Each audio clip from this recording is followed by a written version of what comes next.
Mwanamke huyu hataki kabisa kumsikia mwanaume huyu. Yeye hakunichangia hata shilingi 10. Kwa kweli hakuwa na biashara yoyote. Nikipiga mahesabu haraka haraka inaweza kufika milioni 3 kama na 500 hivi. Gertrude Yohana, mwanamke anayeishi katika kata ya Lemara mkoani Arusha, amedai kwamba alimsomesha mwanaume Saddam Idi katika chuo cha uhasibu kilichopo mkoani Arusha, ambapo alikuwa akiishi naye na kufanikiwa kupata watoto wawili na kutumia kiasi cha fedha zaidi ya shilingi milioni 3. Huku mwanaume huyo baada ya kumaliza masomo alifanikiwa kupata kazi katika moja ya benki na kuamua kumwacha mwanamke huyo na kwenda kuoa mwanamke mwingine. Nguvu nilionao imebaki ya kulea watoto wangu tu.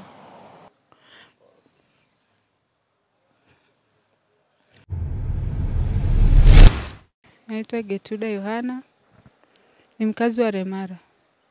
Nilikutana na huyu bwana ilikuwa 2011, lakini yeye alikuwa bado ni mwanafunzi. Mimi naitwa Gertrude Yohana, ni mkazi wa Lemara.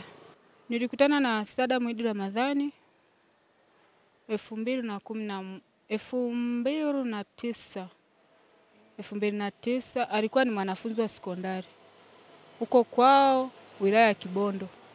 Baada ya hapo tulikuwa kwenye mahusiano.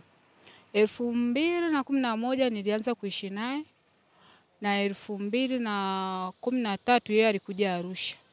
Kuja Arusha tuliendesha maisha. Ilikuwa mazingira yetu yalikuwa ni magumu kidogo. Hatukuwa vizuri sana, ila mimi nilikuwa nafanya kazi kiwandani na yeye alikuwa ni mlinzi wakati huo. Wakati wa kukaa tunaendesha maisha, baada ya hapo ndo akawa ameomba kuendelea na shule. Maana alivyomaliza sekondari alikuwa sio amefaulu, alikuwa amepata form 4 failure. Akanishirikisha anahitaji kwenda kusoma QT ili aendelee na shule. Nikamwambia haina shida. Alienda akasoma QT Suye. Baada ya hapo alifaulu kwenda chuo cha uhasibu. Wakati anasoma QT, nani aligharamia gharama za kusoma? QT aligharamia mwenyewe kwa sababu alikuwa anafanya kazi ya ulinzi, alikuwa amewekeza. Alivyofika uhasibu, mwaka wa kwanza alisoma, mwaka wa pili alidai anashindwa kuendelea na shule kwa sababu ya ada. Ndipo mimi nilipoenda kazini nikakopa mkopo, nikampa, akaenda akalipia ada, akaendelea na shule. Wakati ule ukopa kiasi gani ulipoanza kukopa? Mara ya kwanza nilikopa shilingi 600. Maana alikuwa na pesa yake kidogo, alisema bado haijakizi kupata hiyo ada. Lakini katika hapo akiwa anaendelea kusoma, mimi ndio nilikuwa nikifanya mahitaji ya mle ndani. Nilikuwa nauza karanga, nilikuwa nakaanga ndizi, miogo na viazi, nilikuwa naleta kampuni na wauzia wafanyakazi wenzangu, napata pesa ya kujikimu na mahitaji ya ndani. Hapo alikuwa akisema kwamba anahitaji pesa ya notisi. Kwa hiyo nilikuwa najitahidi kila ikifika, yani kila siku nimpe shilingi 3000 ya kwenda kutoa notisi. Kwa hiyo niliendelea hivyo, yani kiujumla tu ni kwamba yani nilimsupport kielimu yake mpaka akafikia hapo alipofika. Na baada ya hapo ya kupata kazi, alipata kazi 2023 mwezi wa kwanza tarehe 17 aliajiriwa pale. Kwa hiyo baada ya kupata kazi ndani ya miezi 6 ilikuwa ni miezi 6 ya amani, lakini baada ya hapo alibadilika kabisa, akawa ni mtu wa kunyanyasa familia. Yani mwisho wa siku kabisa akawa ananitolea maneno ya kejeri, ananitolea maneno ya kashfa na kuniambia amechoka kuishi na darasa la 7. Ameshapata msomi mwenzake. Haizi tena kuendelea na mtu mweusi, ameshapata mwanamke mweupe. Pole sana. Na wakati anapata kazi benki, unakumbuka alikuwa analipo kiasi gani? Kwa mara ya kwanza aliniambia amepata mkataba wa shilingi milioni 1. Siwezi nikasema sana kuhusu mshahara wake, kwa sababu ni mtu ambaye alikuwa anapenda kufanya mambo yake kimya kimya, hawezi kukuweka wazi. Ndio. Na wakati huo mlikuwa mmebahatika kupata watoto wangapi? Watoto 2 ambao ni wa kike na wa kiume na wanasoma, na mimi pia ndo neo alipia ada na nimewakatia bima ya. Baada ya hapo alianza fujo na vurugu, akawa amenifukuza ndani, mimi na watoto akatufungia nje. Baada ya kutufungia nje nilienda polisi sikusaidika kivile, nikaenda paka ustawi wa jamii, kesi kaenda paka mahakamani. Nikadai maana alikuwepo ananipiga sana na kuninyanyasa. Nikamwambia ananinyanyasa sana, mimi sitaki tena kuendelea kuishi naye, ninachoomba angalia watoto wake. Basi pale ustawi wa jamii wakamwambia wanatoa kiasi cha pesa shilingi 200,000, akasema yeye hawezi kutoa, nataka apelekwe mahakamani. Kesi ikapelekwa mahakamani. Ilipofika mahakamani akasema yeye hawezi kutoa shilingi 200,000, hana uwezo, atatoa shilingi 100,000. Kesi iliisha. Baada ya kuisha akasema hawezi tena kutoa pesa, nimfuate hakimu ili aweze kufanyaje kunipa hiyo pesa kwa ajili ya kulea watoto. Yeye hana pesa ya mchezo. Na kabla ya hapo mimi kabla sijaenda kumshtaki, yeye alinishtaki kwamba nimemuibia begi la vyeti, nimemuibia sifuria, TV na jiko la umeme, chaja ya simu na kebo. Kwa hiyo tukaendesha ile kesi ambayo alinifungulia mimi, nikawa nimeshinda kesi. Kwa sababu nilichokuwa nimekichukua mle ndani ilikuwa ni TV na jiko na sifuria basi, na hivyo vitu ni vya kwangu. Vitu vyote ambavyo vilikuwa ndani ilikuwa ni vya kwangu, na mpaka sasa hivi aliondoka navyo, akawa ameniacha mweupe, nikaanza maisha mapya kabisa, lakini kampuni ndio ilinisaidia. Wakati mnaishi pamoja, mlikuwa mnaishi kwenye chumba kimoja au vyumba viwili? Ilikuwa ni chumba kimoja. Tulipangisha chumba kimoja Rolieni. Ndio. Kwa sasa hivi ambacho kilinifanya mpaka kwenda kuwatafuta waandishi wa habari ni maisha ambayo nimekuwa nikiishi, yani ya tishiwa, nitakufanya, yani baada kwanza kesi ilivyoisha ile ya kusema kwamba atoe matunzo ya watoto hakutoa, nilirudi ustawi wa jamii. Ustawi akaniambia niende haki za binadamu Taura, nilienda Taura, wakakazia kesi, nikarudi mahakamani. Baada ya kurudi mahakamani akaniambia umekuwa ukinisumbua sana na kunizungusha, nitakufanyia kitu kibaya ambacho hutakao fanyeje ukisahau kwenye maisha yako. Basi baada ya hapo nikaa mimi nimechukua jukumu la kwenda kwa branch manager yake, nikaenda kumueleza kuhusu maisha ambayo ninayapitia ili aweze kuongea naye, aweze kusaidia familia watoto wake. Halafu na mimi pia aache kunitishia maneno, aache kuniambia maneno ya kunitishia. Baada ya pale alimwambia branch manager yake kwamba hakuna chochote ambacho kinaendelea, mimi na huyu tuko tu vizuri. Alivotoka branch manager yake akaingia ndani, yeye akatoka pembeni akachukua simu, akampigia mjomba wake ambaye ni mwanajeshi hapa Arusha. Alivompigia simu akamwambia mimi nimeenda kumfanyia fujo kazini kwake ili aweze kufukuzwa. Yule mjomba wake akanipigia simu mimi akiwa ananikashifu sana, ananiambia mimi nafanya fujo, nimeenda kazini kwake kumfanyia fujo ili aweze kufukuzwa kazi. La sivyo niondoke haraka sana, kama sitaki kuondoka nitarudishwa kijijini nikiwa natembea peku, tena nikitembelea vidole. Nikamwambia anko, kwa nini unaamua kufanya hivyo? Kwa sababu ilitakiwa utusikilize sisi wawili ili uweze kutushauri na uangalia ni wapi pana upungufu ili uweze kurekebisha wewe kama mtu mzima.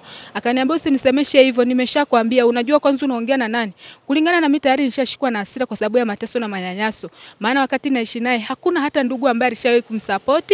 Ni mimi tu nilikuwa nikimsupport kama mke wake au kama mzazi wake. Baada ya hapo nilimwambia pole sana.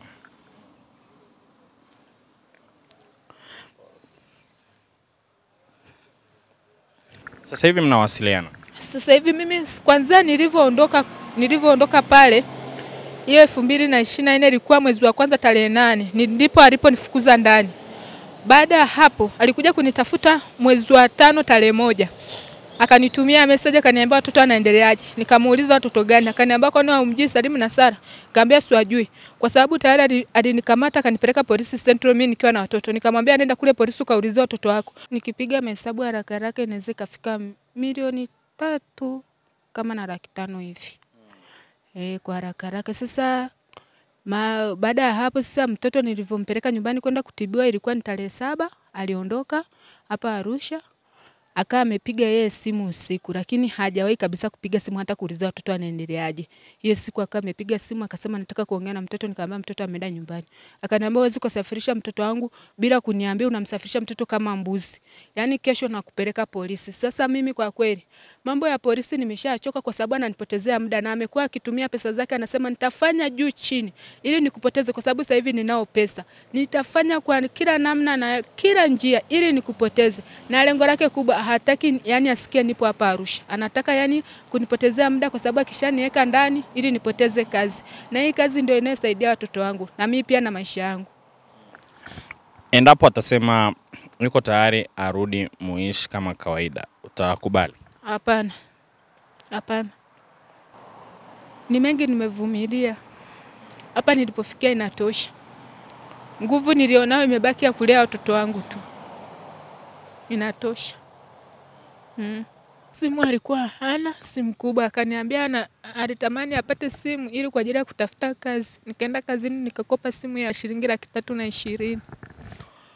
Kwa hiyo baada ya mparangano wote nikaa namwambia hata nirudishie vitu vyangu, nirudishie simu na nini, ananiambia niende nikashtaki ili niweze kupewa vitu vyangu kisheria. Mimi ninachoomba mkuu wa mkoa kama ananisikia aingilie kati ili swala nisaidie, kwa sababu nimechoka kutishiwa kila siku. Nitakufanya kitu ambacho utakao kisahau na matisho kunipeleka polisi. Na polisi anavyonipeleka ananipotezea muda wa kufanya kazi na kufanya mambo yangu mengine.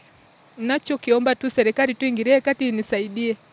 Ayo TV ilipomtafuta Saddam Idi, mwanaume anayetuhumiwa kusomeshwa, alikanusha kutokusomeshwa na mwanamke huyo na kusema kwamba fedha alizozitumia kusoma aliomba kwa wadau na nyingine alilipwa mafao yake katika moja ya kampuni ambayo awali alikuwa akiifanyia kazi. Yeye hakunichangia hata shilingi 10. Kwa kweli hakuwa na biashara yoyote, hakuwa na kazi aliyokuwa akiifanya muda huo, kwa sababu kazi alikuja kuipata baada ya mimi masomo yangu yakiwa katikati ndo alikuja kupata kazi. Anadai kwamba alikukopea 600,000 ulipoanza tu masomo kazini kwake. Hiyo 600,000 mimi sikuiona. Labda kama aliikopa tukaitumia kwa matumizi ya ndani pasipo mimi kujua. Au huenda kuna jinsi yeye alitumia kwa matumizi ya ndani akiwa ananipunguzia mzigo mimi. Sasa baada ya hapo tuliendelea, lakini sikupata hiyo cash kwamba amenipa 600,000 labda au amenipa 200,000 au kwenye hiyo 600,000, na mimi kama baba mwenye nyumba hakuweza kuniambia kwamba amekopa shilingi 600,000, kwamba hii 600,000 nimekopa nitairudisha vipi. Sikujua hilo.